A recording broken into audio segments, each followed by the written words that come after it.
Danny Haiphong, c'est un animateur sur YouTube. C'est un analyste. En fait, c'est quelqu'un que je regarde sur YouTube. Il reçoit d'excellents invités, pose d'excellentes questions et parle en général de géopolitique et de nombreux sujets dont nous discutons en ce moment. Et il a la gentillesse de nous accorder un peu de son temps. Il nous rejoint depuis la ville qui ne dort jamais. Mesdames et messieurs, depuis New York, Danny Haiphong. Danny, comment vas-tu, mon ami?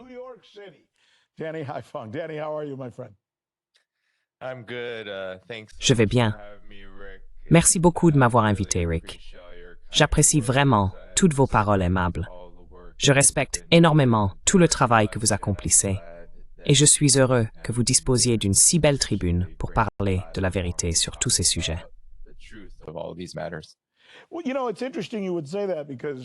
Eh bien, vous savez, c'est intéressant que vous disiez cela, parce que oui, à bien des égards, si j'avais eu le choix dès le départ, je serais encore assis à Washington, D.C. ou à Miami, en train de faire mon émission et de partager avec le peuple américain une perspective venant d'un pays qu'ils devraient pouvoir comprendre et connaître, même s'ils ne sont pas d'accord, n'est-ce pas? Mais le pays dont vous et moi sommes originaires, en tant qu'Américains, a décidé que nous, tout comme les Soviétiques à une certaine époque, et tout comme mes oncles et mes parents à une époque à Cuba, n'avons pas le droit de recevoir des informations extérieures, comme le monde a changé.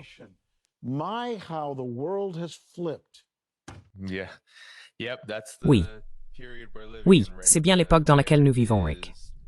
Il y a une campagne de censure généralisée pour faire taire la vérité, surtout en ce qui concerne l'Empire, car l'Empire est effectivement en déclin. Alors, qu'est-ce que tu penses de ce que Trump vient de faire? Je veux dire, tu as entendu ce qu'a dit Ritter et tu as entendu ce qu'a dit Mearsheimer. L'idée que j'imagine ses sentiments aient été blessés ou qu'il n'ait pas aimé les mots utilisés par Medvedev, ou peu importe, et qu'il décide d'envoyer 2 sous-marins nucléaires au large des côtes russes. Qu'est-ce que tu en penses?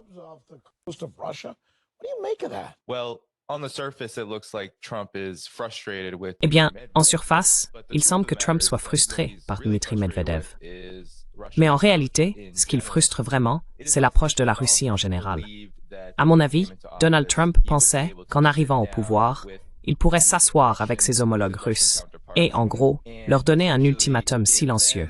Accepter un cessez-le-feu, arrêter cette guerre parce que je l'exige. Mais la Russie et Vladimir Poutine n'ont rien fait de tel. Ils n'avaient absolument aucune intention de régler ce conflit selon les conditions dictées par les États-Unis. C'est pourquoi, lors du processus de négociation initial, aucun progrès n'a été réalisé. Les États-Unis n'ont même pas envoyé à la Russie de propositions qui pourraient aboutir à un règlement de paix.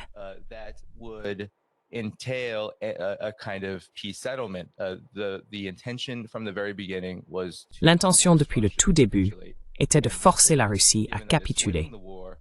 Et la Russie, étant donné qu'elle est en train de gagner la guerre, ne ferait jamais une telle chose. C'est donc vraiment l'approche de Vladimir Poutine. Le fait que la direction russe poursuive calmement et discrètement ses affaires, avance sur ses objectifs dans le cadre de l'opération militaire spéciale et le fasse de manière très efficace, à la fois sur le champ de bataille et dans le domaine politique plus large. C'est ce qui rend Donald Trump complètement fou. Et le fait que Dmitri Medvedev joue en ce moment son rôle de mauvais flic sur les réseaux sociaux, c'est vraiment, à mon avis, la cerise sur le gâteau, ce qui laisse un goût très amer dans la bouche de Donald Trump. Voilà donc comment Donald Trump réagit lorsqu'il n'arrive pas à obtenir ce qu'il veut.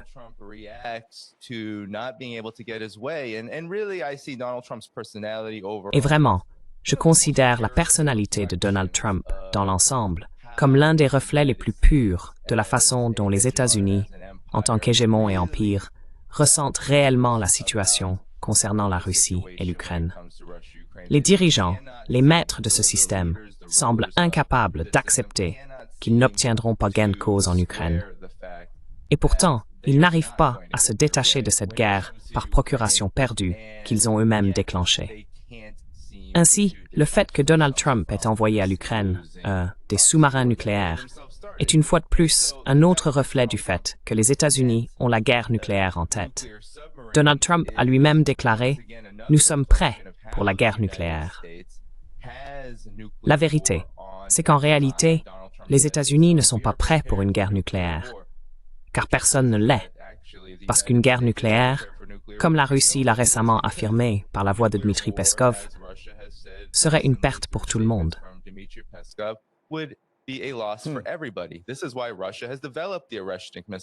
C'est pourquoi la Russie a développé le missile Avangard, car il a la capacité de parcourir plus de 5000 km en quelques minutes et de causer des dégâts sans le coût nucléaire équivalent à une arme similaire. La Russie se prépare à une guerre longue. Elle se prépare à une guerre sanglante. Elle l'est déjà, surtout pour le camp ukrainien. Mais la Russie, depuis le début, se prépare à une guerre contre l'OTAN. C'est ainsi qu'elle perçoit l'Ukraine. L'administration Trump ne trompe personne. Donald Trump n'a pas trompé Poutine, et il n'a trompé personne au sein de la direction russe.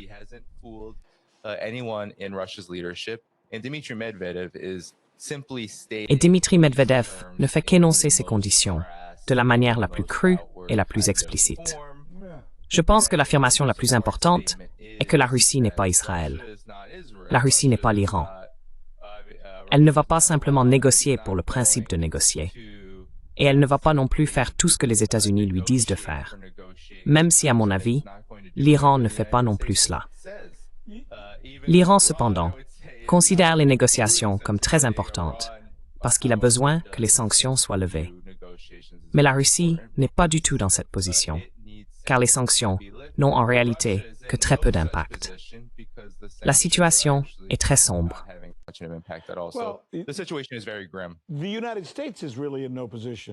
Les États-Unis ne sont vraiment pas en position de le faire. Comment pouvez-vous... Il faut vraiment avoir du culot pour se prétendre arbitre, alors qu'on est soi-même un participant. Ce serait comme si toi et moi étions en train de jouer un match de basket en ce moment. Je joue contre toi et je suis en train de perdre. Et au milieu du match, je sors un sifflet et je commence à souffler dedans, en disant que je demande un temps mort et que je vais chercher des gars de 2,20 m pour jouer contre toi. Je veux dire, on ne peut pas faire ça. Soit on est le participant, soit on est l'arbitre. On ne peut pas être les deux à la fois.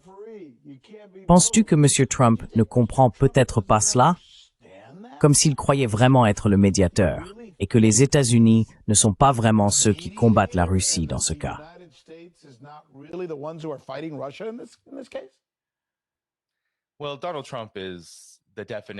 Eh bien, Donald Trump est la définition même du narcissique. Et Donald Trump n'essaie même pas de le cacher. Je ne nierai même pas le fait qu'il a une très haute opinion de lui-même. Une chose qu'il nierait probablement cependant, c'est que ce narcissisme prend souvent une forme très enfantine. Et ce n'est pas une attaque personnelle, parce que les libéraux, les démocrates, ils aiment parler de santé mentale. Ils aiment les attaques personnelles contre Donald Trump. Il s'agit simplement d'une observation basée sur la façon dont il se comporte réellement en réponse et en lien avec les politiques qu'il met en place. Donc c'est simplement une observation.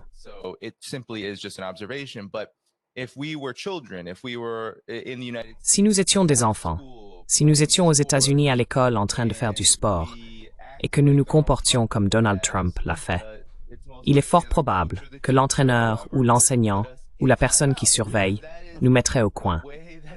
Car c'est ainsi que Donald Trump se comporte, comme quelqu'un qui a besoin d'être mis au coin.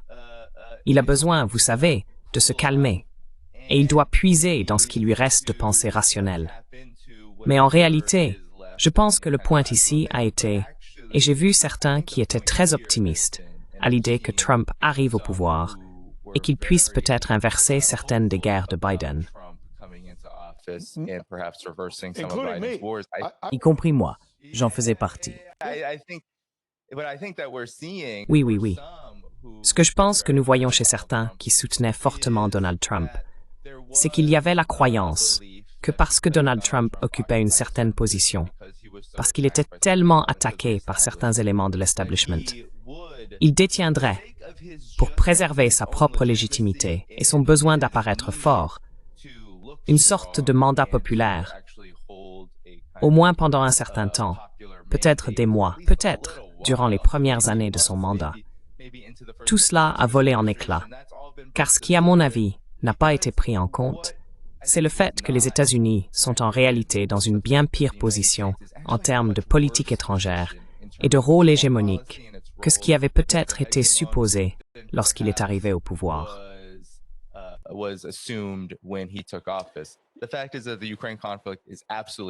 Le fait est que le conflit en Ukraine est complètement dans l'impasse. La situation en Asie de l'Ouest est hors de contrôle.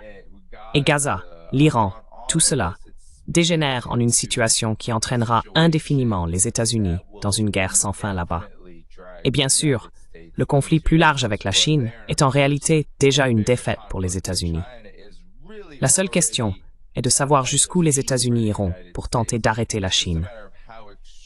Ce qui non seulement échouera, mais risque également de conduire à un autre type de guerre catastrophique dans un avenir très proche.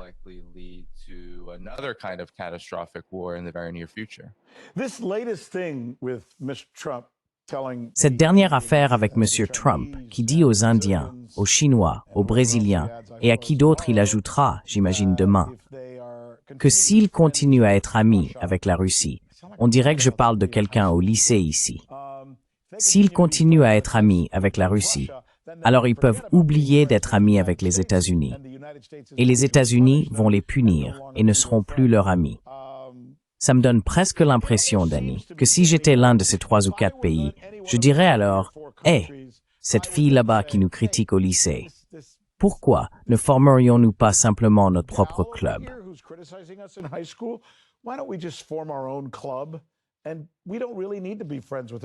Et nous n'avons pas vraiment besoin d'être amis avec elle, si elle ne veut pas être amie avec nous. Je veux dire, je sais que j'ai l'impression de décrire un film d'adolescent ici, mais c'est un peu ce que ça donne. Mais ça me semblerait presque logique si demain, on apprenait que la Chine, la Russie, le Brésil, l'Afrique du Sud et l'Inde allaient simplement se rapprocher et dire à M. Trump, « Écoutez, continuez à menacer, faites ce que vous voulez. » Vous n'avez pas cette impression. Et est-ce à quoi vous vous attendez?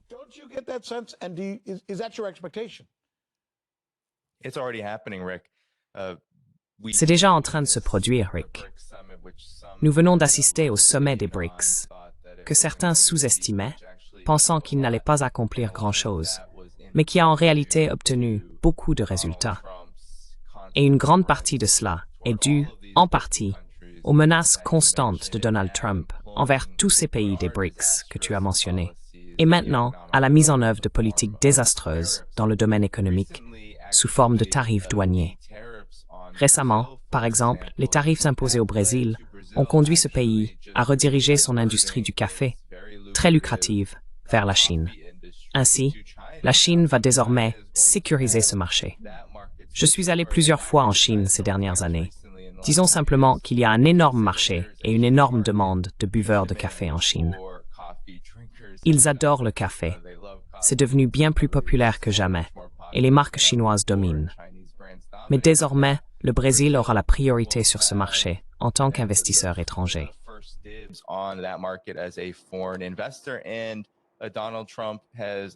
Et Donald Trump a essentiellement offert cela à la Chine. Et c'est ce qu'il continue de faire sur toute la ligne ici. Car le fait est que l'Inde ne peut pas se permettre d'arrêter le commerce pétrolier avec la Russie. Ce serait suicidaire. Nous avons déjà vu, avec l'accord commercial entre l'UE eux-mêmes et les États-Unis, que faire chuter son économie et se détruire soi-même au profit du GNL et du pétrole américain est un suicide absolu. Et nous l'avons vu avec la destruction de Nord Stream, avec les sanctions contre la Russie, contre l'Europe. Et maintenant, ils ont essentiellement montré au Sud global, ils ont montré aux BRICS exactement pourquoi ce modèle est un tel désastre. Ainsi, les États-Unis sous Donald Trump considèrent que les droits de douane sont une arme économique, de la même manière que les sanctions. Et Donald Trump n'a pas tiré la leçon de l'échec des sanctions contre la Russie.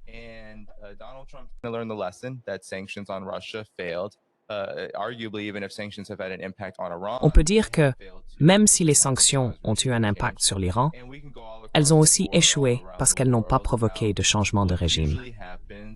Et on peut généraliser à l'échelle mondiale.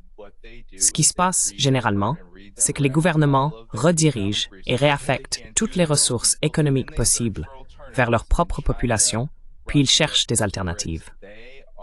Et la Chine, la Russie, les BRICS, ils représentent une alternative très attrayante parce qu'ils n'imposent pas ce genre de conditions et de dictats aux pays désireux de commercer. Ainsi, la Chine, avec son économie massive qui croît de 5% par an, au-dessus des attentes de tous les économistes occidentaux. Les États-Unis, qui en fait ont connu une croissance négative au dernier trimestre et sont stagnants. Et tu viens de le voir, Rick, Donald Trump a dû limoger le responsable de la compilation des données du dernier rapport sur l'emploi au Bureau of Labor. Quand on n'aime pas le message, on s'en prend au messager. Et une grande partie de cela est due aux tarifs douaniers, car ce n'est pas tant que les tarifs eux-mêmes créent des vents contraires économiques, même si au final, ils ont un impact négatif, notamment sur l'inflation. Ce sont des taxes imposées aux Américains. Mais c'est la manière dont ces mesures sont perçues et influencent la grande classe des entreprises et des investisseurs financiers, qui considèrent les tarifs comme une menace potentielle pour leur propre profit. Ce qu'ils font alors, c'est qu'ils se retirent, car ils comprennent que ce qui va se passer, c'est que les pays étrangers, les entreprises étrangères et les investisseurs étrangers vont eux aussi se retirer.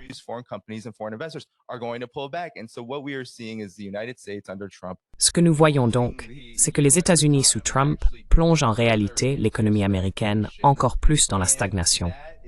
Et cela ne va profiter qu'aux BRICS et bien sûr à la Russie, à la Chine et au Sud global émergent. Au final, c'est bien ce qui se passe, n'est-ce pas? Et c'était probablement inévitable dès le départ, car les États-Unis n'allaient de toute façon pas concourir à armes égales. C'est choisir son poison. Soit les États-Unis vont faire la guerre à ces pays, soit ils vont mener une guerre économique, peu importe. Mais Donald Trump choisit des méthodes et des moyens qui accélèrent en fait ce processus, probablement plus vite que ce qui était prévu.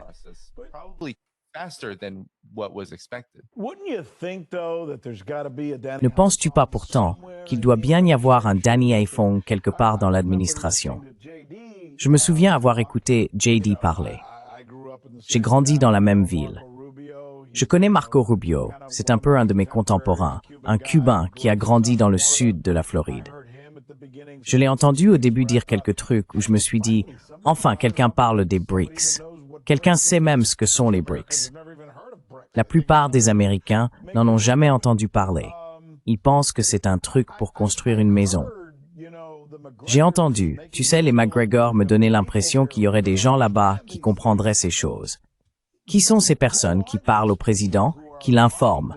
Sont-ils complètement abrutis? Sont-ils idiots? Ignorent-ils tout ce que toi, moi et n'importe qui sachant lire devrions savoir?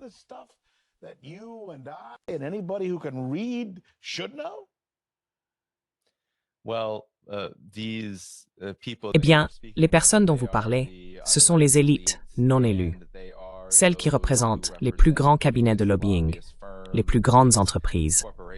Ce sont celles qui font partie du système de porte tournante, comme Marco Rubio et ce genre de personnes. Marco Rubio est un néoconservateur convaincu, il l'a toujours été, et il a joué un rôle. Il s'est entraîné, vous savez, tous ces politiciens sont des acteurs. Et il s'est beaucoup entraîné au début de l'administration Trump pour se donner l'apparence d'un soi-disant diplomate. Et maintenant, bien sûr, nous avons vu comment cela a complètement dérapé. Il n'est même pas le chef du département d'État. Il n'est pas le secrétaire d'État.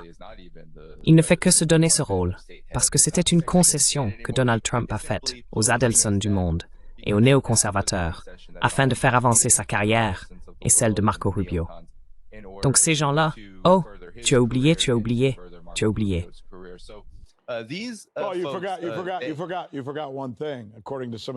oublié une chose, d'après certaines estimations que j'ai vues. Et tu sais, d'après certaines conversations que j'ai eues avec Max, par exemple, les Adelson ont donné jusqu'à 500 millions de dollars à M. Trump. C'est énormément d'argent. Je pourrais envisager de faire tout ce que tu veux, Danny, si tu me donnes 500 millions en liquide.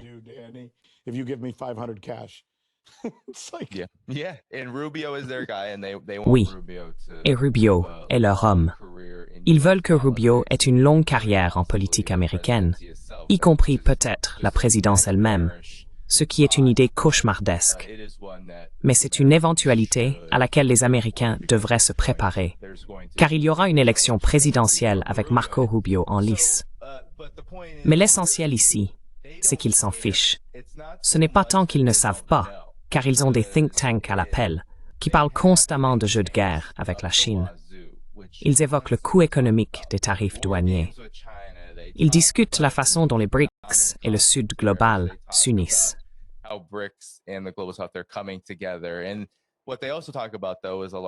Et ce dont ils parlent aussi, cependant, c'est d'un agenda de politique étrangère plus large des États-Unis, qui est en réalité l'agenda de cette élite non élue, les financiers, les banquiers, et bien sûr, l'État profond, qui n'est en fait que leurs agents recrutés, le complexe militaro-industriel, etc. Ils ont un plan d'ensemble auquel ils ne peuvent pas renoncer, même si cela a des conséquences négatives pour eux-mêmes.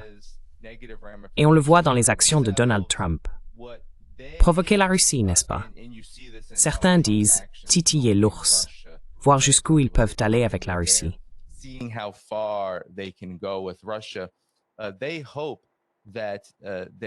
Ils espèrent que leur agressivité, leur poursuite absolue et totale de la domination à tous les niveaux, suffira à soumettre ces pays par la menace d'une force absolument dévastatrice. On le voit à Gaza, par exemple. Je pense que Gaza est vraiment un message adressé au monde.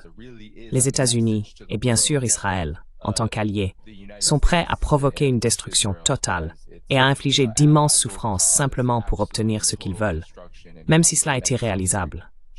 Je pense que c'est ça le modèle. Le modèle, c'est que les États-Unis, en tant qu'hégémons, feront tout ce qu'ils peuvent pour imposer leur volonté, quel qu'en soit le prix. Donc pour moi, c'est pas tant qu'ils sont stupides, c'est que ils considèrent toute autre voie comme une menace existentielle pour eux.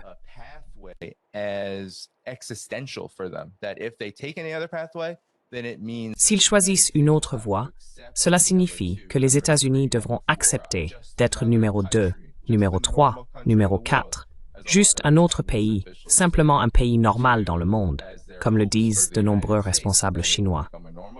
Leur espoir pour les États-Unis, c'est qu'ils deviennent un pays normal, qu'ils agissent selon le droit international, qu'ils soient aussi grands et aussi prospères, ou ce qu'ils veulent, ou ce qui est, mais qu'ils n'agissent pas en dictateurs ou en hégémons. Les dirigeants américains, les élites, ne peuvent pas accepter cela, car cela signifie moins de profit, cela signifie suivre des lois qu'ils ne peuvent pas supporter. Et cela signifie aussi permettre à la Russie, à la Chine, à l'Iran, au monde multipolaire émergent, d'exister à leur côté. Et ils n'ont aucun intérêt pour la coexistence mutuelle. On le voit avec l'Ukraine, on le voit avec la Chine, on le voit avec l'Iran. Il y a une raison pour laquelle Donald Trump ne peut pas changer de cap. La vérité, c'est que personne à sa place ne sera de toute façon autorisé à le faire. Wow. Et s'il le fait, ou essaie de le faire, ils lui feront subir le même sort qu'à JFK. Je veux dire, il ne serait pas si fou de penser qu'une chose pareille soit possible. Mais le tableau que vous venez de nous dresser est celui où les personnes élues par les citoyens des États-Unis n'ont rien à voir avec la gestion des États-Unis. Du moins pas pour des questions importantes comme la guerre et la paix. Et ceux qui dirigent réellement les États-Unis sont déterminés à dominer le monde, littéralement. Ils doivent être les numéros 1. Ils doivent être les dirigeants. Ils ne peuvent pas partager ce leadership. Ils doivent dominer. Ils doivent avoir la suprématie sur ce leadership.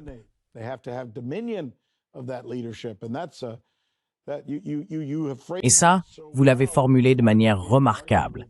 Et il m'est difficile de vous contredire quand je regarde les actions des États-Unis au cours des dernières décennies. vous avez manifestement d'excellentes sources et une compréhension complète de la situation en Chine. Permettez-moi de vous demander, avant tout, j'ai entendu ces dernières 48 heures certains rapports venant des États-Unis selon lesquels la Chine renforcerait son armée, pas nécessairement pour envahir, mais peut-être pour faire quelque chose à Taïwan. Que pensez-vous de ce rapport? Qu'en avez-vous entendu ou que pouvez-vous partager à ce sujet?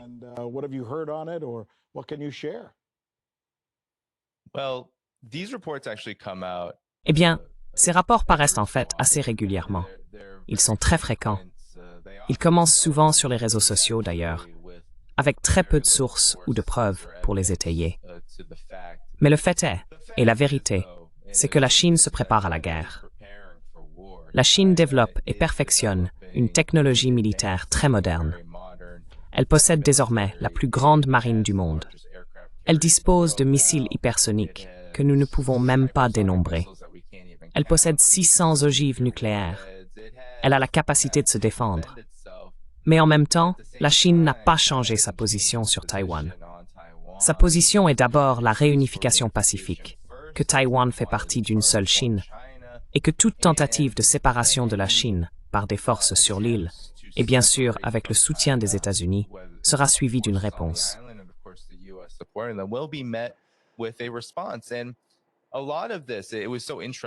Et tout cela, c'était tellement intéressant parce que j'ai couvert ce rapport, Rick.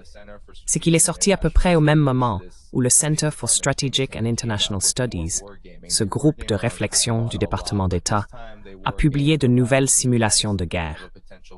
Ils font souvent des simulations autour de Taïwan, mais cette fois-ci, ils ont simulé les effets d'un éventuel blocus imposé par la Chine sur Taïwan. Et les résultats étaient bien sûr désastreux. La Chine dispose de toutes les capacités et de toutes les ressources nécessaires pour couper économiquement l'île de Taïwan du reste du monde en quelques minutes à quelques heures.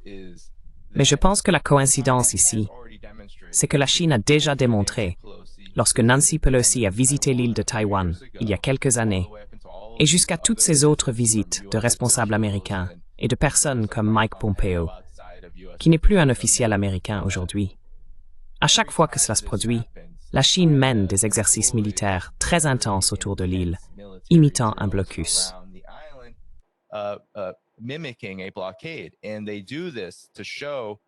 Et ils font cela pour montrer qu'il est tout à fait possible d'agir très rapidement et que le véritable coup sera celui-ci, pas nécessairement pour le peuple taïwanais, car la Chine ne souhaite pas couper les habitants de Taïwan d'une bouée de sauvetage économique dont ils ont absolument besoin sur le continent. Mais ils veulent montrer aux États-Unis et au reste du monde qu'il y a des conséquences à s'ingérer dans les affaires intérieures de la nation chinoise. Ainsi, la Chine se prépare à la guerre, mais il n'y a pas d'invasion militaire, soi-disant imminente. Il est difficile d'envahir un territoire qui est déjà le vôtre, tant au regard du droit international que de nombreux accords, 3 communiqués conjoints, signés avec les États-Unis au cours des dernières décennies.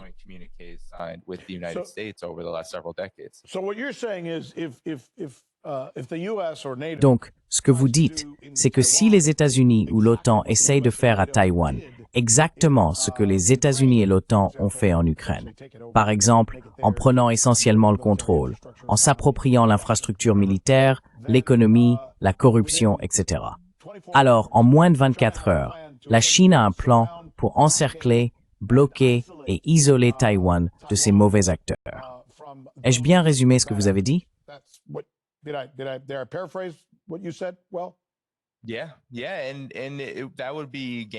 Oui, oui, et ce serait la fin du jeu pour l'économie mondiale, car nous savons à quel point la fabrication de puces semi-conductrices à Taïwan est importante. C'est donc vraiment l'objectif ultime, car nous savons, tout comme la Russie a été très prudente malgré tout le battage médiatique, en réalité, le battage autour de la monstruosité de la Russie et de son image d'agresseur qui ne se soucie pas des civils. Nous savons à quel point la Russie a fait des efforts pour minimiser les pertes civiles. Bien sûr, la Chine est tout à fait sur la même longueur d'onde. Elle ne mènera aucune guerre qui mettrait en danger les citoyens chinois de Taïwan. Parce que cela reviendrait à tuer son propre peuple, non? Oui, exactement. Je veux dire, c'est ça le problème. Ils les considèrent comme des frères. Ils les considèrent comme des sœurs. Ils ont des liens familiaux. Les liens économiques sont très profonds. Oui, la Chine imposera le maximum de coûts avec le minimum de souffrance possible pour les habitants de l'île.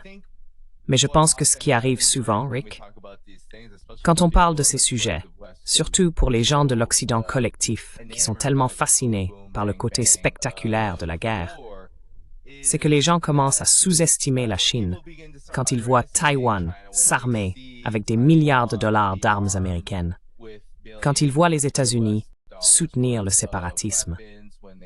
Et ils demandent, de la même manière que les gens posent des questions sur l'Ukraine, eh bien, pourquoi la Chine ne fait-elle rien à ce sujet? Eh bien, la Chine veut éviter une guerre avec les États-Unis, car cela serait très coûteux pour tout le monde dans le monde. Mais aussi, je pense qu'il serait erroné de sous-estimer la capacité de la Chine à faire exactement ce qu'elle dit qu'elle fera. Si les États-Unis, en soutenant ces séparatistes, franchissent une ligne rouge et les poussent à essayer de séparer l'île de Taïwan et de former une sorte de nation indépendante.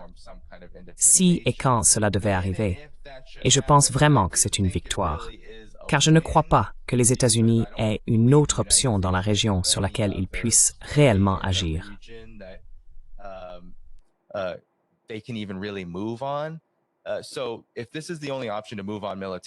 Donc, si c'est la seule option pour avancer militairement, la Chine agira, et ce sera rapide et décisif. Les États-Unis se retrouveront dans une position similaire à celle qu'ils occupent en Ukraine. De la même manière, ils seront obligés de décider comment ils vont réagir. Vont-ils réagir de manière imprudente et tenter quelque chose qui causera à coup sûr des ravages économiques et militaires pour les États-Unis? Ou vont-ils se retirer en disant « Ce n'est pas notre combat ». Il est fort probable que ce soit la première option, et je pense que c'est là que réside le principal danger.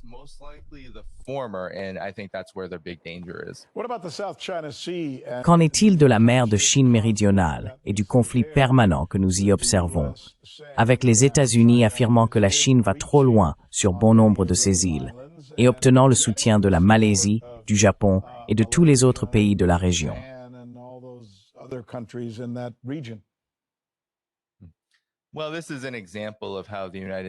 Eh bien, c'est un exemple de la manière dont les États-Unis s'ingèrent continuellement dans des affaires qui ne les concernent pas vraiment. La Chine, le Japon, les Philippines. Ces pays ont certes des différends, mais ils disposent de mécanismes pour résoudre ces conflits par eux-mêmes. Ce sont les États-Unis qui cherchent à travers cette région à renforcer leur présence militaire. C'est pour cela qu'ils envoient sans cesse des porte-avions et des navires de guerre là-bas. C'est pour cela qu'ils imposent continuellement de plus en plus de dictats militaires à des nations comme les Philippines en y stationnant des missiles. Tout cela n'est qu'une justification.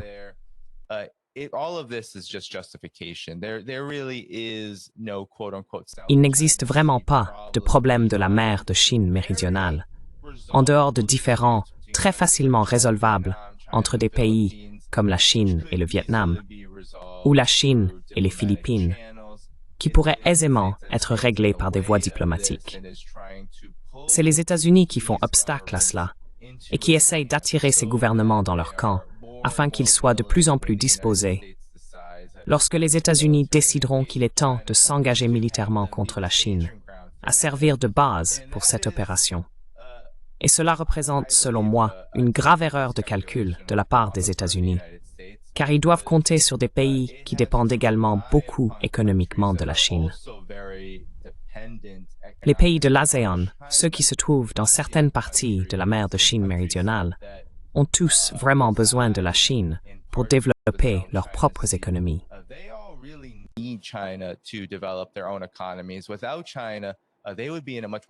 Sans la Chine, ils se trouveraient dans une position bien plus désastreuse qu'ils ne le sont déjà.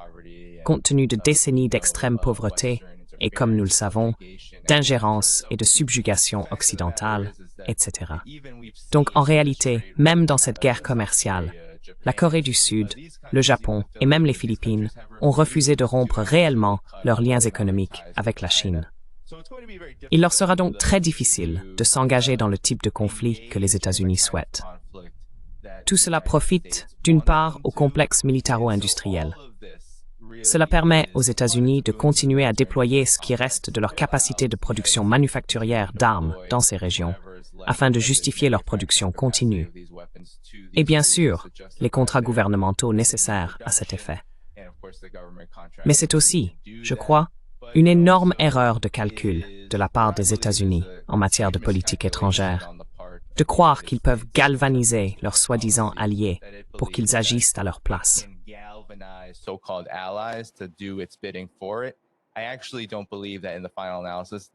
Je ne crois pas vraiment qu'au final, ce sera le cas, car ces pays, et surtout leur population, devront se demander « Qu'est-ce qui en vaut vraiment la peine ?» Mener une guerre haineuse contre la Chine, qui ne fait que semer toujours plus de divisions, et présenter la Chine comme le grand méchant, puis partir en guerre et mourir pour les États-Unis, ou bien développer des liens plus profonds avec la Chine, peu importe ce que l'on pense de son système, afin de devenir plus prospère. C'est l'offre que, selon moi, la Chine propose. Et elle est presque imbattable dans le sens où, quelle offre choisirions-nous tous dans cette situation? Si l'on se met à leur place, mourir pour un empire en déclin, ou avoir une vie meilleure en commerçant avec un pays doté de nombreuses ressources, d'une grande capacité de production, de haute technologie, etc., et prêt à le faire à un prix très équitable. Je pense que nous choisirions tous la seconde option, si nous avons un tant soit peu de rationalité. Je pense que nous choisirions la seconde option.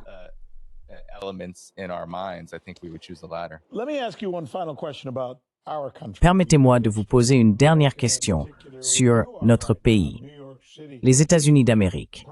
En particulier, là où vous vous trouvez en ce moment, New York, peut-être l'un des endroits les plus éclairés des États-Unis, en ce qui concerne des gens qui font des choses folles comme lire des livres, par exemple.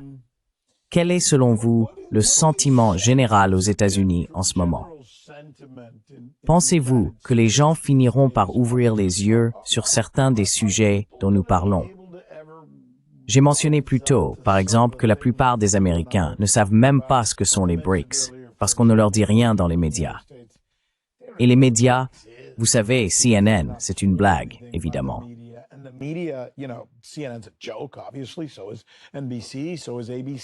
C'est pareil pour NBC, c'est pareil pour ABC, c'est pareil pour Fox. Maintenant, il y a de nouvelles entreprises dont on pourrait penser qu'elles essaieraient de proposer quelque chose de différent, comme News Nation ou Newsmax, par exemple. Elles sont pires. Je veux dire, c'est essentiellement le centre du néoconservatisme là-bas. Donc, pour que les gens en Amérique soient informés de quoi que ce soit et aient un minimum de bon sens, ils doivent t'écouter. Ou essayer de m'écouter d'une manière ou d'une autre, même si c'est probablement illégal, ou en fait, tu sais, ils peuvent. Ou écouter Tucker, ou tu sais, d'autres personnes qui existent. Mais il me semble que c'est la seule façon pour eux d'y arriver. As-tu l'impression que ça perce, que ça passe? Quel est ton ressenti? Tu es sur place.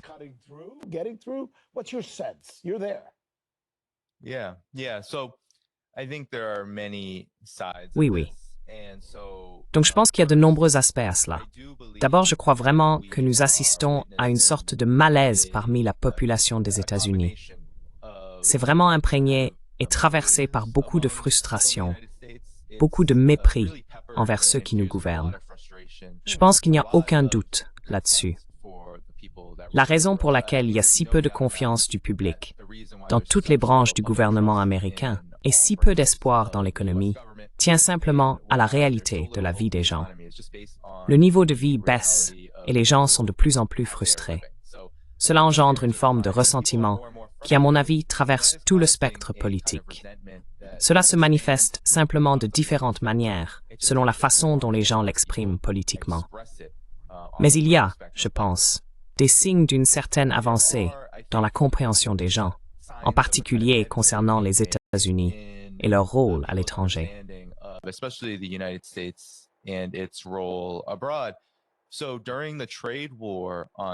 Donc, pendant la guerre commerciale contre la Chine, au moment où elle a été lancée, lorsque Trump a organisé la fameuse Journée de la Libération en avril, ce que nous avons vu, c'est que lorsque ces droits de douane sont montés à 145% sur la Chine, et que la Chine a refusé de céder, là où je vis, c'est un endroit qui, même s'il est censé être très libéral et soi-disant progressiste, disons simplement qu'il y a beaucoup de gens ici qui avalent sans réfléchir la propagande anti-chinoise et anti-russe. Mais quand cela a commencé à se produire, quand la Chine a montré qu'elle n'allait pas se soumettre à Donald Trump et à ses dictats, beaucoup de gens ont commencé à s'intéresser aux raisons de cette résistance, à la manière dont ils étaient capables de le faire. Et cela s'est accompagné du fait que Donald Trump a tenté d'intensifier, et essaie toujours de le faire dans ses négociations commerciales, une sorte de vente forcée de TikTok, allant jusqu'à l'interdire pendant un certain temps.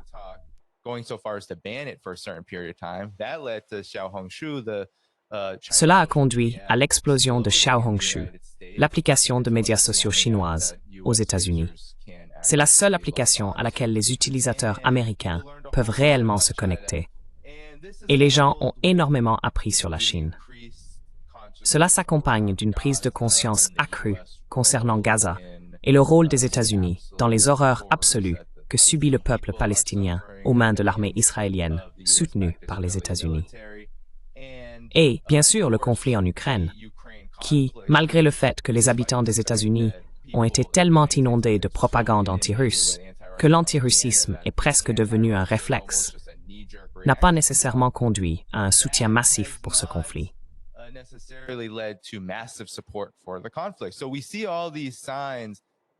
Nous voyons donc tous ces signes montrant que les gens sont en réalité de plus en plus opposés à ces conflits. On le constate dans la façon dont ils en parlent. Cependant, c'est le malaise, la stagnation, la frustration qui mènent à plusieurs choses. D'une part, cela pousse certaines personnes à s'intéresser davantage aux médias indépendants. C'est pour cela que les médias indépendants gagnent en popularité. Cela les pousse aussi à entreprendre une forme d'action, comme on le voit avec la Palestine, pour arrêter la folie, mettre fin aux horreurs et aux tueries. Mais cela peut aussi conduire, et c'est ce que nous avons observé, à du ressentiment et à une frustration qui deviennent presque décourageants.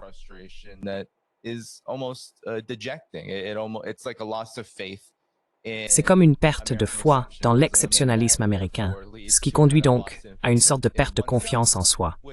C'est pourquoi je pense que le système bipartite, bien qu'il soit dominé par les mêmes élites, continue de survivre, parce que les gens ne voient pas d'alternative et ne se sentent pas capables d'en construire une.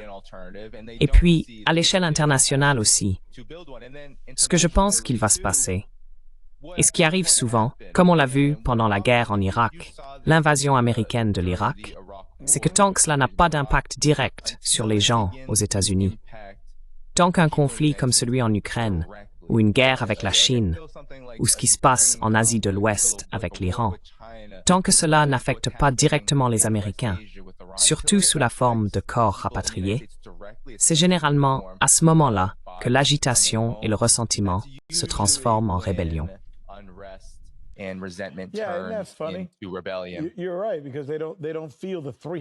Tu as raison, parce qu'ils ne ressentent pas les 300 milliards de dollars de leurs impôts qui auraient pu être utilisés pour aider leurs enfants, pour créer un meilleur système de soins de santé, ou même simplement pour offrir des soins médicaux à toute personne de moins de 65 ans, comme c'est le cas en Ukraine et en Israël, où les gens bénéficient de l'argent des contribuables américains. C'est complètement fou d'y penser. Danny, nous n'avons plus de temps. Félicitations, mon ami. Je pensais justement à tes chiffres. Tu sais, tu approches les 500 000 abonnés. Quand je travaillais à CNN, j'étais le présentateur le mieux noté à l'époque.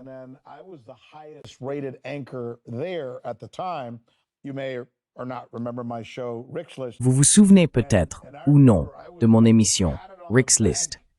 Et je me souviens qu'on me félicitait chaque jour si j'atteignais 300 000 téléspectateurs un jour donné. Aujourd'hui, vous êtes là, et d'ailleurs, ils atteignent même pas 300 000 téléspectateurs sur CNN en ce moment, dans la tranche démographique clé, et vous touchez régulièrement des millions de personnes. Chapeau à vous, mon ami. Bravo. Bien joué. C'est parce que vous dites la vérité, parce que vous travaillez dur, parce que vous avez une bonne émission, et parce que vous échangez avec des gens intelligents. Donc, je vous tire mon chapeau, et merci beaucoup d'être venu partager vos idées avec nous aujourd'hui. for coming on and sharing your ideas with us today.